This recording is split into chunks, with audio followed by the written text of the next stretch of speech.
Right, ladies and gentlemen, MrSotko here. Welcome back to the channel. Got a whole bunch of good crypto news stuff for you today. The first thing I want to talk about is that the hacked coins from Cryptopia have apparently landed on Binance, or at least some of them, and I would suspect on some of the other exchanges as well. But definitely confirmed on Binance. We got CZ here saying, just checked, we were able to freeze some of the funds. I don't understand why the hackers keep sending to Binance. Yeah, I don't really get that either. Social media will be pretty fast to report it, and we will freeze it. It's a high-risk maneuver for them because somebody apparently tweeted them, hey, CZ, Binance has stolen tokens from Topia hitting it, sir. Can you lock it down? And apparently they did. So the perpetrators of the Cryptopia exchange hack, still of an unknown nature and size, are now trying to sell tokens on other exchanges. As Etherscan evidence shows, a user noticed a series of token movements where assets belonging to Cryptopia have been moved to Binance addresses, as we just discussed. An address supposedly belonging to Cryptopia has seen significant outflows of tokens. It's still unknown how the hacker managed to get a hold of the wallet balance, although previous exchange hacks have involved compromised emails and the ability to steal private keys to an exchange wallet, which is sort of a different thing. You know, that's sort of on a person-to-person basis. Maybe like somebody got a hold of your email and then they used that to fish for your private or for your information for an exchange and then got it out of there. But that's on an individual basis and nothing like what we've seen. Reddit users have listed a non-exhaustive set of stolen tokens. So those include Dentacoin, Metal, Ormeus Coin, Power Ledger, Revain, Zap Token, TrueUSD, Centrality, InvestFeed, Pillar, Golem, Jetcoin, Fabric Token, Dalecoin, Sonic, Voice, Spank Chain, Mothership, Oyster Pearl. There are currently no reports of other digital assets stolen, and only Bismuth explicitly stated its wallet was not affected. And I think Ethereum was one of them too, just not listed on there. I think it was a lot of Ethereum, actually. I think a couple $1 billion in it. So only Bismuth said that none of their coins were stolen. So good for you, Bismuth holders, I guess. You know, an interesting thing about this too is that where were the withdrawal limits for this? Cryptopia, I'm pretty sure Cryptopia has withdrawal limits and should be probably less than $2.5 billion. Cryptopia has been a niche exchange with a reputation of long periods of maintenance for some of the digital assets. However, the marketplace has not been hacked in the past and only suffered technical glitches. Cryptopia also allowed for withdrawals in cash, and there's been accusations of an exit scam, so far been denied by the community, pointing out that the business of Cryptopia is transparent enough. So somebody said, as a New Zealander, I could assure you it is highly unlikely this is an exit scam from Cryptopia and almost certainly an actual hack. The CEO and corporate team are very well known in business circles in New Zealand, and all of them are highly respected. So who knows? A rough third-party estimation based on Etherscan transactions sees the total losses at around $13 million, including large Ethereum transfers. So we're up to about 13 million, give or take, from Cryptopia. So when they said yesterday that it was a significant hack, no doubt that's a pretty significant hack. Still not as big as the whole nice hash thing and some of the other ones throughout the years, but again, Cryptopia is kind of a niche exchange. It's pretty, I guess that's a good way to word it. You kind of go on there specifically so you can put on like Jetcoin and Golem and I don't know, well, maybe not so much Golem, but a lot of the strange altcoins. I remember I went on there, I had to go on there and put Zen Cash on there to trade it for Bitcoin and Vertcoin and things like that. So it holds a lot of the, you know, low cap altcoins, I suppose, and they got hit. And you know, I remember the first time that I seen Cryptopia, I kind of said the same thing that maybe happened today, is that this exchange looks a little low quality, and that's kind of the vibe you get from Cryptopia. So I'm honestly not particularly surprised that this happened to Cryptopia. So moving on, Bitcoin 2 risky U.S. lottery ticket sales exceed the entire Bitcoin market cap. So, instead of playing the lottery, why don't you put that dollar into Bitcoin? You know, instead of the Powerball for $2, or what is the minimum ticket, $2 on Powerball, something like that. Instead of putting $2 on there, why don't you put $2 in a savings account every day that you were going to play the lottery, and then put it into Bitcoin, and it'll likely go up, and you'll actually get more money than when you were going to lose every time at the lottery. So one of the estimations here is $80 billion in 2016. So this doesn't even show 2017 and 18. So I'm sure it's even higher. It seems to go up, you know, a few billion every year. So we could be looking at maybe upwards of 90, 85 billion, 90 billion. And that's pretty much larger than the entire Bitcoin is larger than the entire Bitcoin market cap. So every year people spend 70 billion to lose, and essentially 99.9999998 999% of those people are actually going to lose the money. So that $70 billion, sure, it goes kind of back to the state and et cetera in some way, shape, or form. But, you know, 70 billion into crypto, wow, that would be quite the difference, and people would be getting all their money. And even if the crypto market went down, at least, you know, maybe your money is less valued now because you bought Bitcoin and it went down in price. At least you have Bitcoin and not just a worthless lottery ticket paper. So, hey, it's a better idea than the lottery. Imagine that. Moving on here. Jesse Powell, the CEO of Kraken, says, please do not store more coins on an exchange than you need to actively trade, including Kraken, or use ledgers or Trezors. DEXs are not a panacea. Look at the DAO. Open source just means exploits will be discovered sooner or later. So an interesting paradigm that we've been coming across here lately that, you know, people are kind of starting to go against proof of work a little bit. People are starting to realize that these non-stop 51% attacks are not particularly good. Proof of work works, but only for established cryptocurrencies. You try to bootstrap a cryptocurrency with proof of work, and you're vulnerable to all sorts of attacks. It worked for Bitcoin because nobody understood what it was, allowing it time to mature to a point where it's too hard to attack. That makes sense. I'm not sure, you know, what this person was really trying to get at, whether they had a different, you know, message to give there. But the message that I got is that new coins trying proof of work is very difficult because if you have a new coin, it's very easy to 51% attack it. Not so much, you know, Bitcoin, because it was already well established. So I'm going to talk about this real quick, an article from the ETC hack update. What does it teach us? And I'm just going to kind of randomly read from this. So sometimes big words can scare us, and one of the words was hash rate. Hash rate's needed for any blockchain project, and it should be high. The smaller the hash rate, the more susceptible to a 51% attack a coin could be. And the bear market is showing us exactly how much we can lose at any given moment. And to add to that, we need to protect our investment from the equivalent of train robbers in the Wild West. So if you don't like that comparison, we'll use this one. Now we need to protect our investment from the equivalent of Yondu and the Ravagers and the Guardians of the Galaxy. I guess I didn't watch that movie closely enough to even know who those are. The point is, we need to be careful when buying into those small tokens and coins. They may seem like a good deal to some of you, but just be aware that you're putting a lot of trust into the project that hasn't proven itself yet.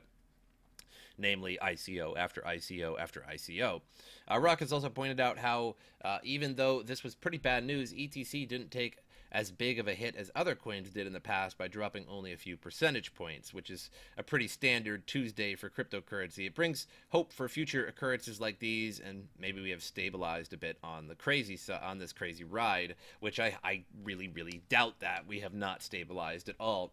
The only coin that really can't be attacked like that, I would say, is Bitcoin. It would cost way too much. I don't think it would be particularly worth it, and nobody has done it yet. And, you know, I was kind of saying this about proof of work in late 2017, that I just don't believe that proof of work is the future. I believe that the future is at least some version of proof of stake, whether it's absolute proof of stake or DPoS or whatever. Now, I don't like centralization so much, but proof of work has its disadvantages for sure. The big advantage is that when Bitcoin came out, nobody knew that they could 51% attack it. Nobody was really trying. There were people that were essentially making GPU software. It started off on CPU, and everybody sort of had an equal stake in it. You know, you didn't have that many CPUs. Not many people had more CPUs than other people. And then there was GPUs, and that's where you start to get to a lot of GPUs. Some people have more GPUs than others, for sure. That's much easier because for every one motherboard, you can only have one CPU, unless you have one of those special motherboards with multiple, or a server board or something like that. But that's wildly expensive anyway. You'd be better off probably just buying the Bitcoin. And now, before it went on exchanges, there was a GPU mining. And the people that first made the GPU mining software, most of them didn't actually release that software. There was a lot of people that made the software so that it could be mined on GPU and didn't release it so that they could get a lot of the coin. And then it came out to the public, and then ASICs. So there was never really a 51% attack ever in there, regardless of people trying to hide software from time to time. And we're all fine today. So nobody really knew about 51% attacking. Nobody really tried it. And the hash rate grew so quickly and so big now that it's basically not possible. You could, I suppose, you probably could, but good luck. And it's going to take you a lot of money to do that. And you'd probably be better off just investing in a Bitcoin before you're actually going to do that. Now we have, Bitcoin Gold, Ethereum Classic, and all these coins with much lower hash rates nowadays, especially with all the ASICs coming out for just every single coin.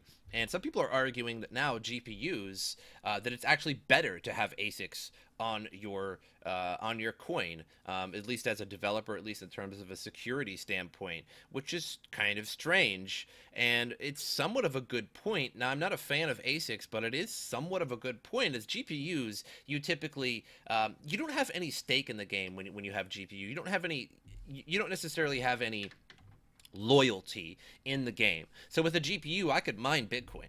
With a GPU, I could mine Ethereum. With a GPU, I could mine Equihash coins. It doesn't matter. I could mine Raven. I could do this. I could do that. I could mine the new coin that comes out, or I could stay on my favorite coin. And that's what people do, and that's the problem.